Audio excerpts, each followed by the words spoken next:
শিল্পী ও সাবেক সংসদ সদস্য মমতাজ গ্রেফতার। আওয়ামী লীগের সাবেক সংসদ সদস্য ও জনপ্রিয় সঙ্গীত শিল্পী মমতাজ বেগমকে গ্রেফতার করেছে ঢাকা মহানগর গোয়েন্দা পুলিশ ডিবি। সোমবার রাত 12:15টার দিকে মমতাজকে গ্রেফতার করা হয়।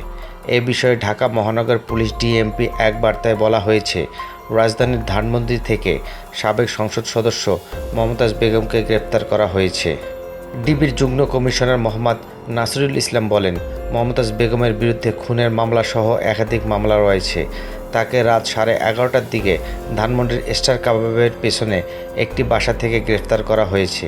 তাকে ডিবি কার্যালয়ে আনা হয়েছে।